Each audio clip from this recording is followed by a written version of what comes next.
Oke, selamat malam. Edisi pertama Fospik kali ini kita bahas tentang ormas dan pungli dari mata milenial. Pada malam hari ini kita udah ada narasumber yang cukup valid, yaitu Ketua terpilih dari DPD KNPI Banyumas, Mas Gigi Algano. Selamat malam, Mas. Malam. Oke, gimana kabarnya? Baik? Baik. Oke, Mas Gigi. Mas Gigi ini kesehariannya ngapain sebenarnya? Eh, Alhamdulillah sejak 27 Februari kemarin saya diangkat melayani masyarakat di bidang hukum. Oh, Karena saya kuliah di hukum, saya menelateni di beracara di hukum ya. jadi lawyer gitu. Ya kira-kira Oke, demikian. ya, mantap. Terus ini kan Mas Gigi kan di KNPI nih. KNPI itu sebenarnya apa sih, Mas? Kan banyak orang-orang yang belum tahu tentang KNPI itu. KNPI itu lahir tahun 73 di mana ada tahun 70-an lah, di mana ada kesepakatan organisasi kepemudaan untuk membentuk satu wadah yang dilindungi oleh negara dan pemerintah pada khususnya untuk mewadahi semua organisasi-organisasi kepemudaan di Indonesia. Oh, oke gitu. Tadi Mas Gigi bilang organisasi kepemudaan. Iya. Nah, di sini kan kita temanya ormas nih. Ya. Bedanya organisasi kepemudaan sama ormas itu apa sih sebenarnya, Mas? Gaspol ini ya langsung Gaspol ya. langsung Oke. aja Setahu saya organisasi kepemudaan dan ormas sekarang undang-undangnya berbeda, payung hukumnya berbeda. Kalau organisasi kepemudaan itu payung hukumnya 40 tahun 2009 dan di mana pemuda itu dari 18 tahun sampai 30 tahun. 18 tahun Ya, sampai 30 30 tahun. Kalau organisasi kemasyarakatan adalah sekelompok orang yang berkumpul yang memiliki aspirasi yang sama, kesamaan pendapat, tujuan yang sama untuk mendirikan organisasi. Makanya basisnya organisasi masyarakat. Berarti kalau kalau seseorang itu udah di atas 30 udah nggak ikut organisasi kepemudaan itu gimana? Artinya ya itu secara hukumnya seperti itu, namun kenyataan memang karena kita saling cintanya ya kan, terhadap organisasi kadang-kadang juga yang mau melihara organisasi juga jarang, Mas. Artinya ya orang-orang itu aja sih memang. Dan kalau bicara umur ya banyak juga yang di atas 30. Juga kan kadang-kadang belum tergantikan kan, misalnya seseorang itu misalnya udah umurnya udah over tapi belum ada yang menggantikan, ada yang bisa jadi seperti itu kan. Kalau di ormas berarti umur berapapun boleh masuk ke ormas itu. Ya. Satu hal lagi, PBB itu bilang pemuda itu dari 18 tahun sampai 60 tahun. Ini PBB yang bilang loh. Iya. 18 tahun sampai 60 tahun. Iya. Sebenarnya bapak saya juga masih pemuda. Iya. Sekarang kalau yang fungsi ormas sendiri itu apa? Ormas adalah itu tadi satu kelompok yang punya satu tujuan, satu aspirasi yang sama, ya agar tujuan dan yang dituangkan dalam ADRT itu tercapai. Gitu. Jadi kalau ormas ya dia membantu pemerintah, masyarakat, Membantu begitu, pemerintah. iya. Berarti si fungsi dari ormas sendiri itu membantu pemerintah dan masyarakat. Iya. Dalam hal Apa saja, Apa sosial, saja? Sosial. politik, ya kan, kalau keamanan dan ketertiban. keamanan dan ketertiban nanti yang bisa dibahas kita di pungli itu ya. Iya. Terus kalau ya ormas itu kan tugasnya berarti tadi membantu ya. Iya. Ormas itu ada kewajibannya nggak? Kewajiban sendiri yang harus emang mereka lakukan gitu? Ada itu di Undang-Undang Ormas Perpu 2 tahun 2017 bisa dibaca itu, saya belum baca, mungkin bisa di searching sendiri ya. Ada hak dan kewajiban ormas. Ormas pun juga salah satunya dilarang meminta atau menerima bantuan yang tidak boleh menurut peraturan perundang-undangan. Ormas nggak boleh minta bantuan. Bantuan yang ya kan sekali lagi yang melanggar peraturan perundang-undangan. Yang melanggar apa? Ya biasanya misalkan ya kan, udah pakai baju gagah ya enggak, ngerasa palingnya minta uang di jalan dengan ngancam ya kan, berhentiin kendaraan. Itu ada diatur dalam Undang-Undang Hukum Pidana. Kalau itu pidana murni ya bisa. Jelas ya. Dan itu sudah diatur di 2017. 2017 itu mengatur tentang hak dan kewajiban hak dan kewajiban ormas. Kalau tadi kan kewajibannya itu udah jelas ya, suruh membantu masyarakat, pemerintah. Haknya itu apa? Haknya ya haknya berkumpul berpendapat Ya nggak? Oh ya, Menyalurkan aspirasinya kayak gitu. menyalurkan aspirasi dari ormas itu sendiri atau sebagai balancing pemerintahan juga nggak sih? Betul. Sebagai balancing biar ada kontrol untuk kritik. Iya. Perbedaannya ormas dan OKP itu seberapa bedanya gitu loh. Seberapa bedanya jelas kalau mohon izin karena saya lahir dan besar di organisasi kepemudaan. Ya. Terus saya aktivis kampus, saya sempat di GMNI dan saya mendirikan SAPMA Sapa di di Banyumas. Dan saya melihat SAPMA ini proyeksi ke depan ini bagus karena apa? Kenapa? Ketika saya mendirikan SAPMA ini ternyata kita tahu sendirilah, Bung sering ke kampus, banyak yang berangkat kuliah pulang, ada yang hobinya dugem, nongkrong dan lain-lain. Nah, aku pikir mereka sahabat-sahabat saya gitu loh. Terus aku coba bentuk SAPMA, saya undang mereka, ternyata mereka mau. Artinya gini, sekalipun mereka outsider di kampus, tapi satu hal adalah mereka masih ingin membela dan mengamankan Pancasila itu. Jadi ketika kita ajak diskusi tentang negara, ternyata mereka nyambung kok. Mau yang IP-nya 0, sampai kumlot pun kita ada semua gitu lah. Artinya kita ini bukan melulu bicara pemuda Pancasila dan SAPMA. Ini seperti ayah dan anak kayak gitu. Dan SAPMA ini sangat plural, sangat heterogen ya. Entah kamu golongan apa. Kita nggak pernah bertanya itu dan nggak pernah ada masalah karena beda agama, beda keyakinan. Itu nggak pernah dan itu yang dijunjung oleh SAPMA Pemuda Pancasila. Nah, tadi kan di SAPMA kan. Sekarang Mas Gigi itu di KNPI berangkat dari SAPMA atau? Saya dari SAPMA. SAPMA. Kalau dari SAPMA itu otomatis naik ke PP atau gimana itu sistemnya? Kalau itu bisa dijelaskan? Ya hierarkinya seperti itu karena sekarang SAPMA sudah menjadi badan otonom, yaitu organisasi kepemudaan yang diatur 40 2009 itu dan dikuatkan lagi Mubes SAPMA tahun 2014 atau 15 bahwa SAPMA keluar dari PP punya ADRT sendiri. Anggaran dasarnya sama dengan Pemuda Pancasila, namun anggaran rumah tangganya kita berbeda karena kita cakupannya adalah tingkat sekolah. SAPMA itu kan satuan siswa, pelajar dan mahasiswa. Tingkatan sekolah formal maupun informal, kursus-kursus itu dan universitas, baik negeri ataupun swasta gitu. Jadi cakupannya memang berbeda. Ketika ormas, kalau bicara Pemuda Pancasila dia tingkatan sampai basis sampai tingkat ranting. Ranting itu desa, kecamatan itu PAC, untuk kabupaten MPC, provinsi itu pengurus wilayah, majelis pengurus wilayah. Untuk tingkat nasional adalah pengurus nasional. Jadi artinya beda kayak gitu. Beda ya.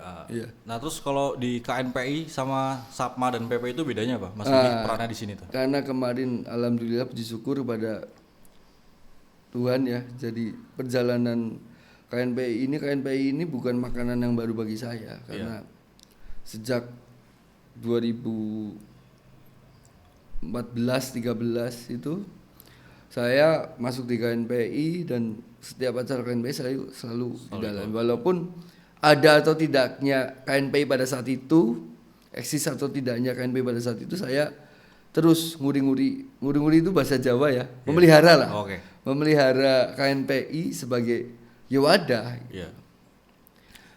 Jadi intinya itu KNPI sebagai wadah dari semua organisasi kepemudaan se-Indonesia. Kalau kabupaten ya tingkatnya kabupaten.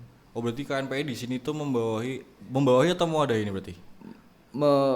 Bukan membawahi ya, mewadahi. Iya. Nah di situ tupoksi dari bukan tupoksi sih saya kayak agak bingung bahasanya kayak Mas Gigi itu di KNPI nanti job desk-nya ngapain, kayak misalnya ngatur kepemudaan itu, organisasi kepemudaan itu sendiri atau apa gitu?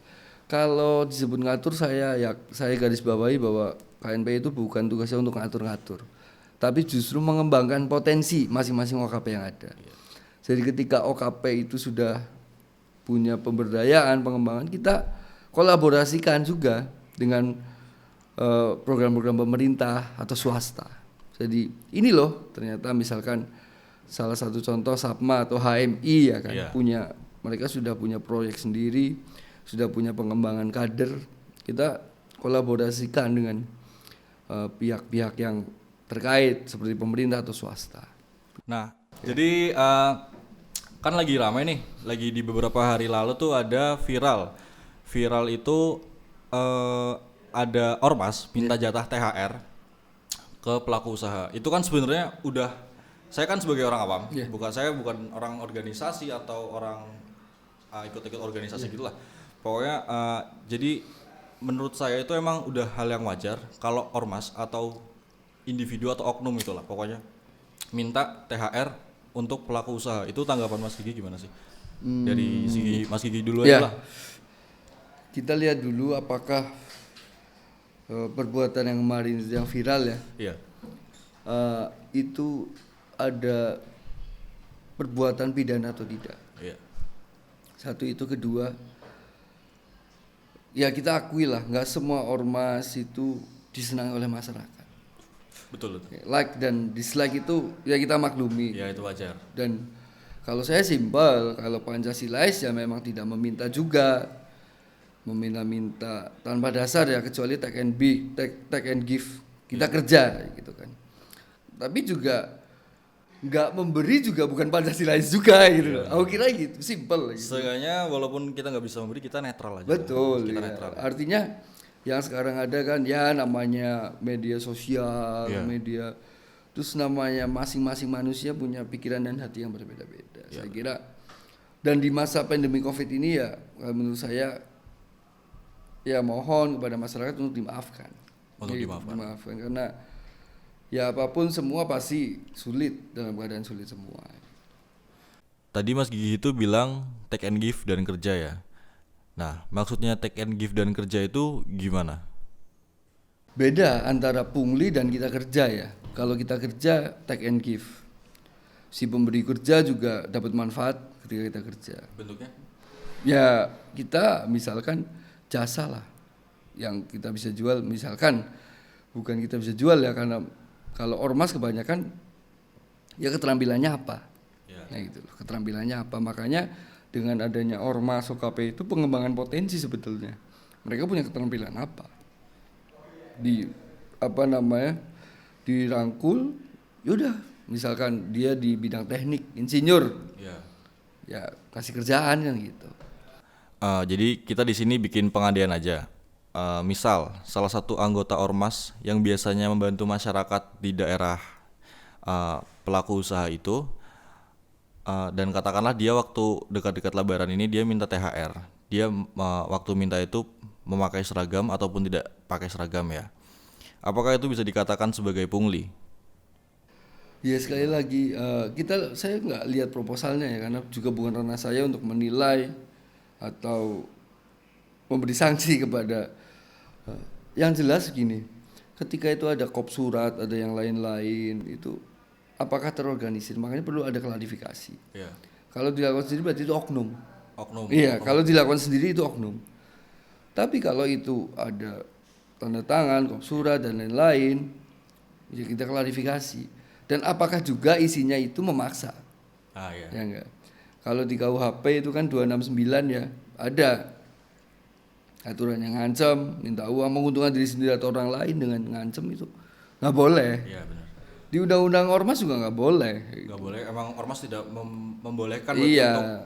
Tapi sekali lagi kalau di situ ada sukarela, tidak ada nilai nominal harus berapa. Ya sekali lagi kita ini hidup gotong royong ya. Hidup gotong royong, dan kalaupun tidak ya tidak kayak gitu loh. Kalaupun nggak ngasih ya nggak ngasih mungkin ya. Kalau ngasih ya tinggal ngasih gitu kan. Kalau sekarang kan zamannya medsos memang. Ya kita maklumi juga antara like and dislike itu pasti ada. Jadi bagi kita nggak ngaruh begitu, nggak ngaruh orang nggak suka PPH. Yang penting kita murni tulus tanpa ada kepentingan lain-lain, apalagi kepentingan politik. Itu yang kita tahukan di Banyumas khususnya, dan kita melakukan kegiatan sama sekali. Dan yang perlu diketahui oleh masyarakat juga, PP Banyumas ini ya sponsornya dari masyarakat yang mau nolong. kayak gitu Itu dari aja. masyarakat. Yang mau nolong Dari gitu. masyarakat untuk masyarakat. Untuk berarti kan? masyarakat. Jadi kita jelas, kita ada akun media sosialnya ya kan di Facebook. Ya sekarang saja PP itu ketua ranting aja sudah minimal D3 ya kan. Ketua ranting minimal D3. Iya, Berarti sekarang sudah ada mulai tumbuh itu gitu.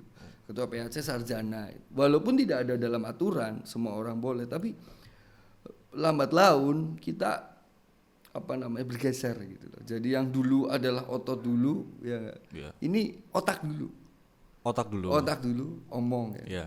Otot itu terakhir. Terakhir. Dan sekarang udah ada BPPH, kalau otot terakhiran aja lah, ada lembaga hukum ya kan.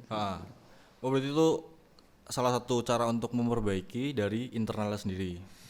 Atau Kalau untuk memperbaiki saya kira tidak ada yang jelek di PP. ya. Ya, bukan hanya PP, segala ormas di Indonesia kecuali ya kan HTI dan PKI ya kan? Oh itu beda lagi ceritanya, itu beda. udah Ya. emang niatnya Siapa jelek. yang mengganti Pancasila itu jelas di Ya. ormas, di undang-undang ormas tidak dibolehkan. Ya. Baik yang menggulingkan Pancasila menurut lewat agamanya ya kan? Atau lewat komunisme ya.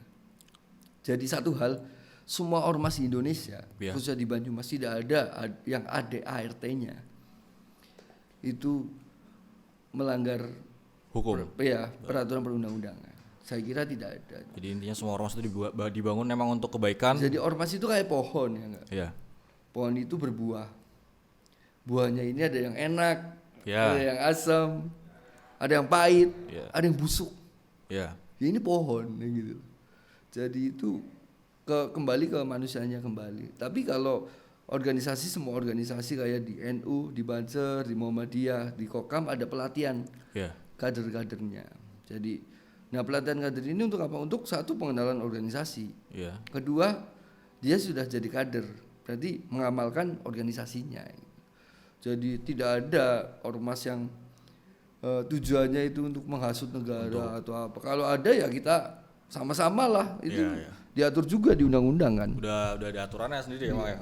Nah di sini ada beberapa pertanyaan titipan Mas dari tadi yang udah di share di Instagram. Kan tadi kita udah nge-share di Instagram. Itu udah banyak pertanyaan yang masuk nih sebenarnya. Bener aku pilihin ya. Iya, iya. Pertama ada pertanyaan dari Caesar Mender nih. Iya, iya. Apakah di saat seperti ini Ormas PP itu udah menjalankan kewajiban sebagai ormas? Karena saya tanya gini karena Mas Gigi ini juga berangkat dari PP kan sebelum di KNPI. Nah ini menurut pandangan Mas Gigi ini gimana? Kalau PP sudah Menjalankan kewajiban. menjalankan kewajiban, saya kira Iya. kalau karena saya lahir besar di Banyumas, khususnya nasional, saya kira semuanya kewajiban sebagai Sorry, oh ya, ngopi maaf dulu. ini kopinya. Ini robusta atau arabica ini? Sasetan. Oke. Diminum Mas. Siap, mantap ini. Fospik mantap. Oke, Mas Pik mantap. Oke, lanjut lagi tadi Ya, sampai mana? jadi PP itu Di Banyumas. ya di Banyumas saya kira ya masyarakat sudah menilai lah. Iya. Masyarakat yang menilai. Kalau kita jawab pertanyaan itu ya ganteng nggak sih? Iya. Gigih gitu kan, Iya. sama aja kan. Dan nilai kan orang lain Iya, gitu. relatif lah jawabannya Iya. pasti. Kalau bicara kewajiban bisa di Di browsing. di browsing biar masyarakat yang menilai. Iya. Saya kira PP Banyumas dan nasional Jawa Tengah tidak ada lah yang melanggar peraturan itu. Iya. Secara PP-nya tidak ada, secara organisasinya. Ada pertanyaan lagi selanjutnya dari Ayu Deva. Ya. Seberapa kepedulian Ormas PP terhadap kondisi masyarakat saat ini dan bagaimana sikap Ormas PP terhadap anggotanya yang meminta uang THR yang tadi di berita itu yang viral ya kepada para pengusaha, sedangkan sekarang ini para pengusaha juga sedang dalam kondisi kolaps karena dampak COVID-19 ini.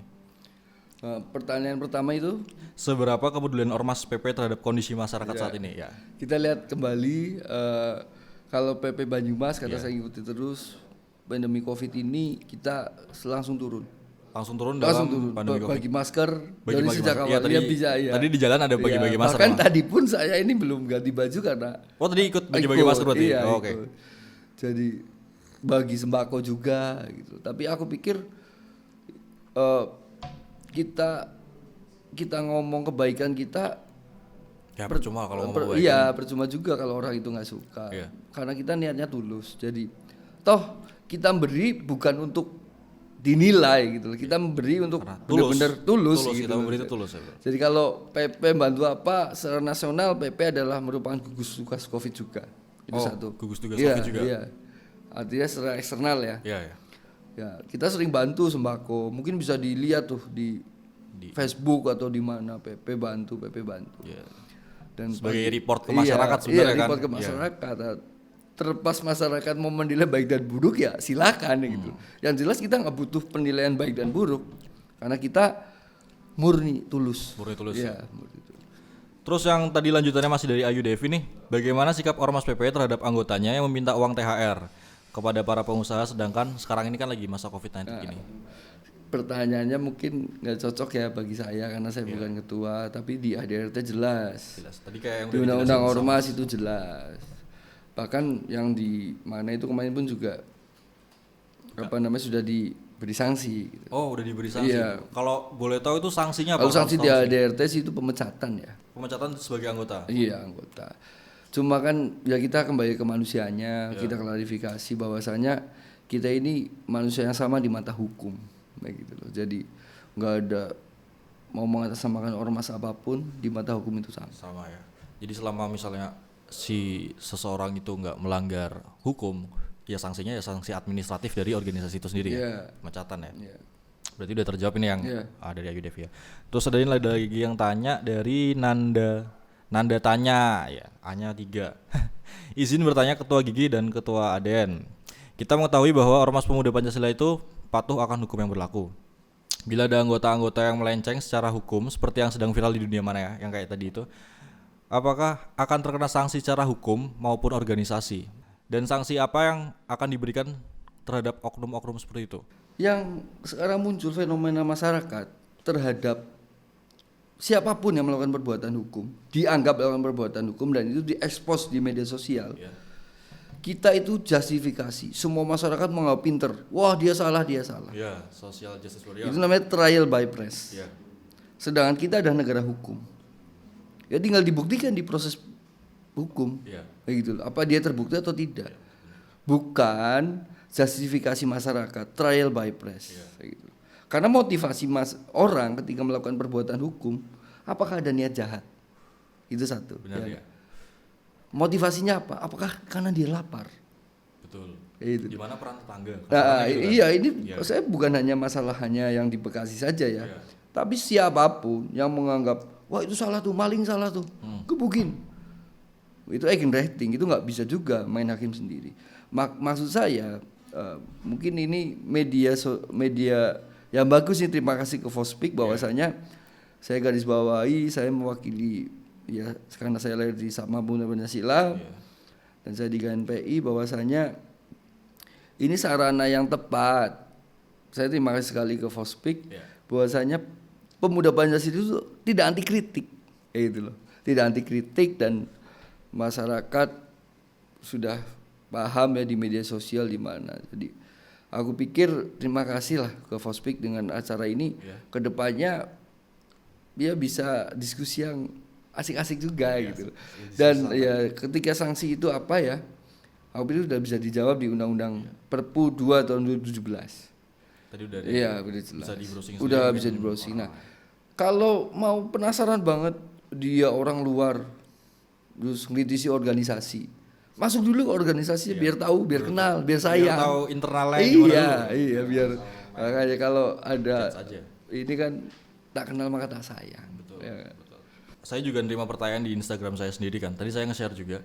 Ada yang tanya, Fandi Bahtiar, apa yang dilakukan PP kalau ada orang, bukan PP aja sih kayaknya lebih luas lagi, apa yang dilakukan PP dan misalnya organisasi lain atau KNPI gitu, kalau ada orang yang berusaha merusak ideologi Pancasila. Nah di sini kan Mas Gigi sebagai ketua terpilih dari KNPI ini yang berangkat dari PP itu kan bisa menilai dari segi KNPI sendiri dan dari segi PP itu juga gimana gitu kalau ada orang yang merusak ideologi Pancasila.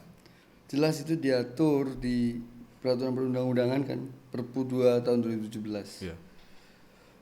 Kelompok yang tidak berlandaskan ideologi Pancasila ya dilarang. Makanya muncul Perpu 217 itu kan dulu ada HTI, Iya. ya enggak? Ada HTI yang mana di anggaran dasarnya tidak Pancasila. Nah, justru saya pertanyaan balik, apakah yang di anggaran dasar dan rumah tangganya berideologi Pancasila itu Pancasilais? Oh. Nah, Iya, ya kan? benar. Pasti orang kan kayak gitu. Kembali lagi, Pancasila itu merupakan satu dasar ideologi. Secara formal iya dalam ADRT tapi kembali ke manusianya.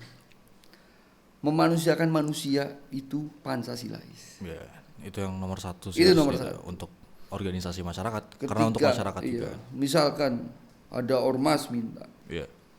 udah nggak dikasih, ya nggak, mintanya pun baik-baik, ya, Iya. udah nggak dikasih, diviralkan, Wah, itu kasihan sih sebenarnya. kasihan. Jadi kayak Kembali lagi ke manusia. Nah, bahwasanya Indonesia adalah negara hukum. Barang siapa yang melanggar hukum, semua sama di hadapan hukum. Kayak gitu. Tapi kalau ngapa-ngapain juga enggak, dia dijustifikasi, itu main hakim sendiri, hakim rating. jadi sebenarnya dalam Kita bukalah pola pikiran kita ke masyarakat, khususnya ke milenial ya. ya. Jangan menilai sesuatu itu langsung, perlu analisa, punya ada pisau analisis yang kuat kayak gitu loh. Maka dari itu milenial sekalipun gila banyak nih 95 ke atas sekarang milenial nongkrong di kafe di mana ya. Tapi satu hal, pisau analisis otak kita bekerja. Jangan selalu menjustifikasi siapapun. Oh dia ini, dia ini. Karena pada prinsipnya kita makhluk sosial gitu. Betul. Jadi intinya dalam kasus yang ormas dan pungli itu belum tentu 100% kesalahan dari yang meminta. Kalau saya tetap dalam masa pandemi Covid ini itu adalah oknum. Oknum ya. Ya, dan saya pun juga bukan ranah saya untuk menilai dia salah atau tidak. Dan juga ormas ini kembali kalau dia udah kader, dia di masyarakat pasti bantu masyarakat sosial. Dan itu biar representasi dari organisasi pasti. Oh, misalkan Mas Boy itu, oh yang ganteng itu, oh anak PP, ya kan. Oh dia sering bantu masyarakat. Pasti gitu ya kan. Pasti gitu. Jadi untuk ormas dan pungli ini dari segi mata milenial, khususnya dari ketua KNPI Mas Gigi ini, kan Mas Gigi juga dulu berangkat dari suatu organisasi Sapma PP ini juga. Bisa dapat disimpulkan ya Mas kalau ormas dan pungli ini sebenarnya ormas adalah suatu organisasi masyarakat yang selalu mengajarkan kebaikan ya, intinya itu ya. Ya kalau kebaikan itu ke agama ya, ormas agama. Kalau bicara baik ya kita mencoba untuk jadi baik. Kalau mohon maaf ya, kalau organisasi semua baik. Iya pasti baik. Ingat, semua organisasi baik. Dan tadi saya garis bawahi juga kalau orang PP memperbaiki stigma dan lain-lain. Itu sudah jelas bahwa PP ada di semua lini. Dia akademisi, profesor, doktor, sekarang nggak malu pakai baju PP. Aku pikir masa stigma ini namanya orang nggak suka ya nggak suka aja gitu loh. Tinggal dikaji lagi ke situ kan. Kembali. Jadi kalau semua organisasi nggak hanya PP ya, saya garis bawahi semua organisasi di Indonesia sepanjang itu tidak melanggar Perpu 2 tahun 2017 yang sudah menjadi undang-undang itu ya semuanya baik. Semuanya pasti baik. Yang tidak baik itu tadi misalkan organisasi ibarat pohon yang berbuah. Buah ini ada yang manis, ada yang asem, ada yang pahit, bahkan ada yang busuk. Dan mungkin oknum-oknum ini yang busuk. Oke. Yang busuk pun bisa jatuh ke tanah, bisa tumbuh lagi. Jadi yang baik gitu loh. Orang bisa berubah. Iya, orang bisa berubah. Jadi di sini intinya tentang hal pungli ini juga jangan terlalu ngejudge ya untuk orang-orang yang semua ormas apapun atau itu emang dari oknum-oknum sendiri individual gitu ya tanpa membawa embel-embel ormas. Intinya kita lihat juga ke diri kita sendiri dan intinya lihat masing-masing aja lah gitu ya. Ya, untuk segmen kali ini cukup untuk Mas Gigi Algano. Terima kasih Mas Siap. untuk bisa ngobrol-ngobrol Sukses santainya. selalu. Ya, thank you. Terima kasih juga ke Fospik bahwasanya ini sarana yang baik ya. Ya. Khususnya sungguh kebanggaan dan bagi kami ini sarana yang bagus dan untuk klarifikasi atau ya kita bahwasanya organisasi yang tadi khususnya organisasi saya Ya. yang naungi sekarang tidak anti kritik. Boleh ngomong apa aja, yang penting nggak ngelanggar undang-undang ITE gitu Oke, kan. benar. Itu yang sekarang yang lagi kacau sih. Iya, kalau maupun tanya ya aja gitu loh. Kalau bikin komen-komen yang ada di media sosial juga undang-undang ITE kan Iya, gitu. betul. Jadi kritik boleh asal dalam inilah masih dalam normatif gitu. Oke, gitu intinya. Thank you. Oke, berarti terima kasih Mas Gigi Oke, waktunya. siap, Thank you. siap. Sukses terus. Siap. Pancasila. Abadi. Oke, mantap.